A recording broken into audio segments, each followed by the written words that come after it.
Are you the corporate body that is attending petroleum exhibitions? Or you are the street body that is selling her shoes on the streets of William? Either way, hello guys.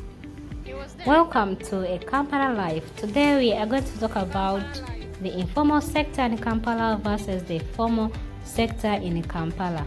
And we are starting with the informal. Well, talking about the informal part, when you see potholes, when you see border borders, when you see downtown, that means we have reached. Where you see a lot of caviar, that is where we are at.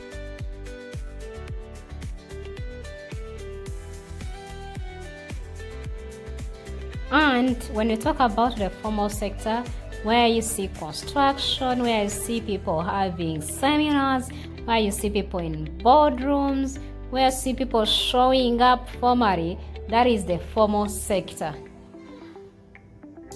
Hello guys, what's up? It's another Saturday, that means another vlog, another Kampala Life vlog. Hello guys, welcome back to my channel. It's Ugandan. We are back with our Saturday vlogs. Every Saturday we should be talking formally, okay?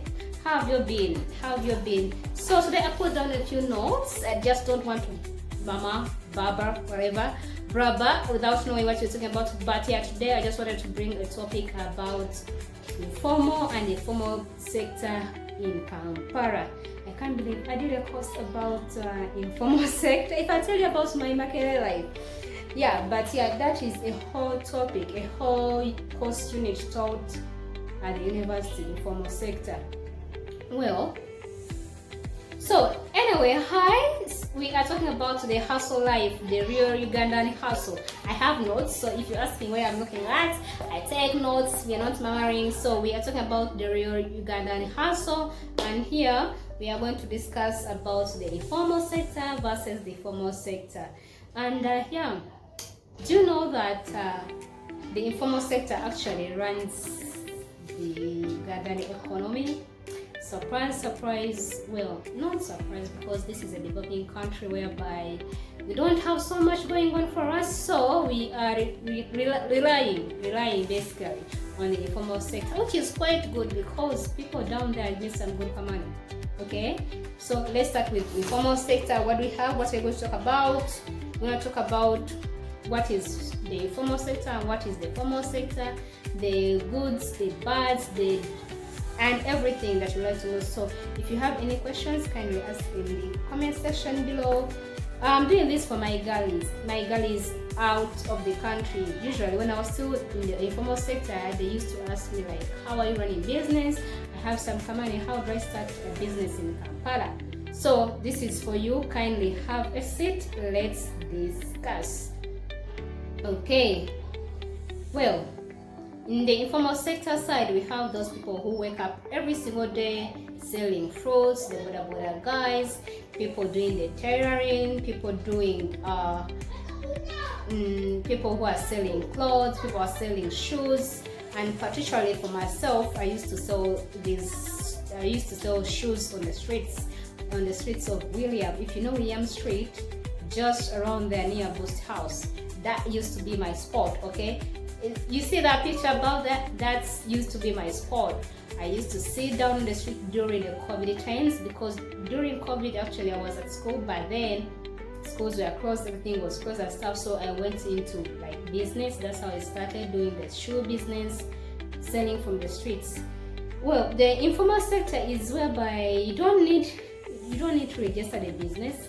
Okay, it doesn't always pay. It doesn't always pay taxes. We are supposed to pay those taxes, but since people do not see the value for it, there is always a fight. And you know this firsthand.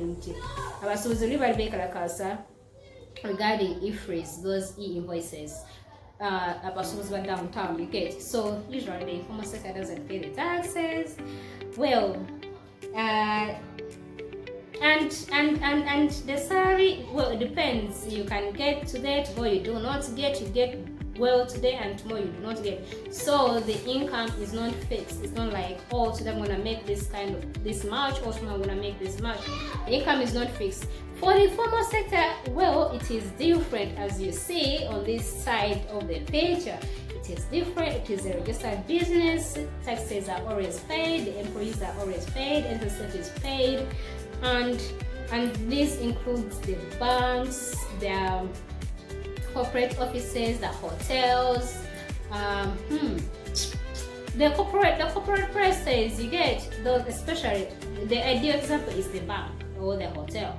Those businesses cannot run without paying taxes, or without having to register, or without all those certificates that are required to run a formal business. Okay, the hospitals, things like that. It's quite large. So that is the difference between the formal and the informal. You talk of the border guys, then you talk of a hospital. You talk of a market seller, someone selling fruits on the roadside, then you talk of a hotel whereby it is a first place. You talk about someone like me who used to sell shoes on the streets, then you have the bankers, okay, people who are always in the ties and everything. So formal, that's where we at. The advantages and disadvantages of the informal job. Well, the informal job is, first, the advantages is self-driven. You wake up whichever time you want, you close whichever time you want. So sometimes I would reach at around 10, and then I can leave at 4, or I can even extend to 9. Sometimes I reached work very early in the morning at 5, because I had people who were coming in from Sudan, from Nairobi, from Congo. So they come in really early, and if you want to make business, you have to go in those early hours. So that is it is like self-driven. Whereas the formal one, it is a 9 to 5 job.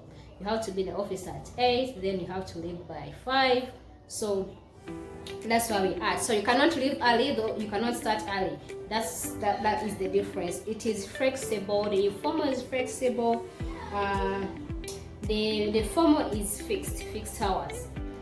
Income, as we said, the informal side, if you have a good day, well, you can make your very good money. You can make profits, actually, a hallmark profits. People could make a lot of money. There is money in the formal. You can sell, for example, in the shoes, like we used to sell shoes. You can sell 100 shoes, or 100 boxes of shoes. So you have your 3M in a day in profits. Whereas on a very bad day, you might not sell none. You might even take a month without selling anything. So the flexibility is, well, it's not fixed. The income is not fixed. But on the formal part, if you're not the owner of the business, especially because this is where you get income, like you are aware that your 500K is gonna come in. However, it doesn't matter if the company is making much. If you make much, you're getting 500K. If you make less, you're getting 500K. However, if you're the owner of this business, this formal business, and you have contracts running, and my dear, that is another story for some other day. There is business in the formal sector. You see, there is business in the informal sector, but there is business in the formal sector. Ladies and gentlemen, listen. Requirements, formal, informal. Well, the informal, you do not need any kind of education. You can just walk into the streets and start trading. The formal, then you need a lot of requirements, So yes, my lovelies, we are still talking about the requirements for the formal and for the informal part. For the informal, you don't need nothing. You can just wake up, for example, if you do not have a job right now, wake up, dress well, decently, not like a thug, go to William Street. You see that street, you can never sleep hungry, your family can never sleep hungry, but that is it. Like if you do not have any startup capital, you can go to William Street. There are always business people who are packing goods going out of the country, going to Sudan, going to Nairobi, going to Congo. So you can always get some gigs, either to pack their belongings, to pack their goods, or to put them on your trucks or to carry them to Newtas Park, Otas Park, Karua Park. You can get something. Actually, if you don't have a job, you can get a deal meal with the informal part, because they don't ask for no papers whatsoever. You get. And if you have minimal capital, for example, you have 100k, you can go steal on the street. You buy like your 4 pairs of shoes or 5. 100k is actually too much. You can buy about 20 pairs of shoes. You buy those, then you start selling them on the very same street. You get buyers, I'm telling you. Then you get something to eat. If you have more capital, like a 300k, you can go still on the same street. You go to different shops. You partner with somebody. You get someone with the same amount of capital. You start up. You combine that capital. Okay, you come together. Then you can get about 3 boxes. 3 boxes of shoes. We are talking about wholesale. We are talking about quick income, because if you're selling in wholesale, that means you're selling cheaply and the profits are not much. You're getting like 500 profits you get. So if you have that less capital, you can partner with somebody, go to the Chinese suppliers or go to the Ugandan suppliers. You get something nice, you sell it around the street. Okay, people are always there. People don't know where they're going, so you can always get people to buy.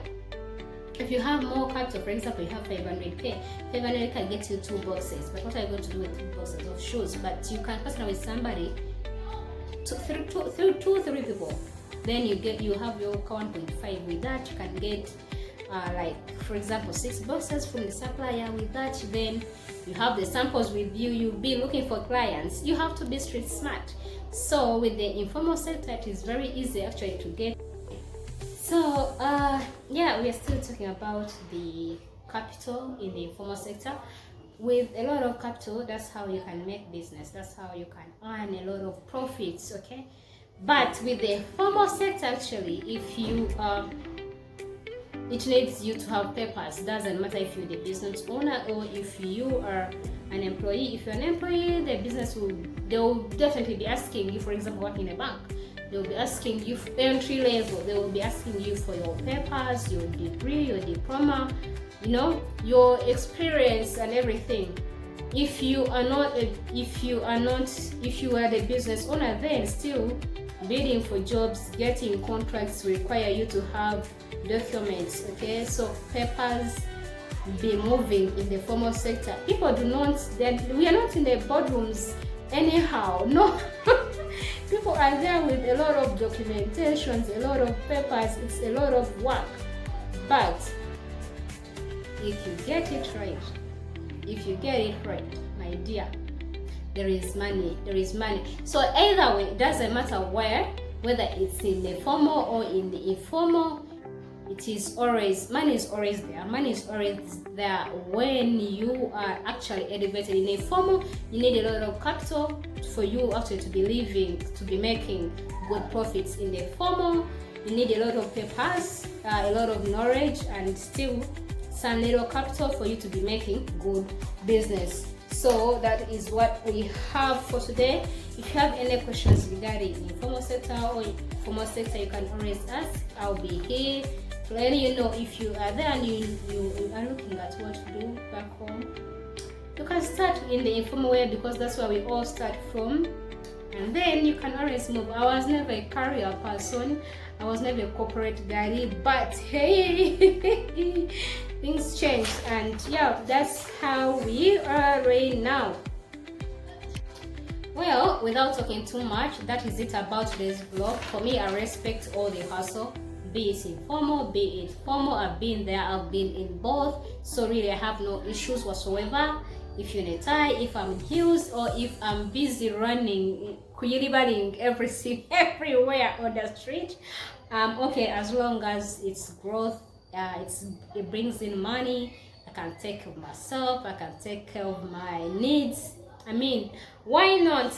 Well, comment in the comments below. Let me know what you think. Are you the informal girl? Are you the formal corporate body? Are you the street body? Tell me what you think, and make sure you hit the like button, subscribe to my channel, and share the video. Thank you so much for watching. It's been your girl Nabira, and bye bye, ciao.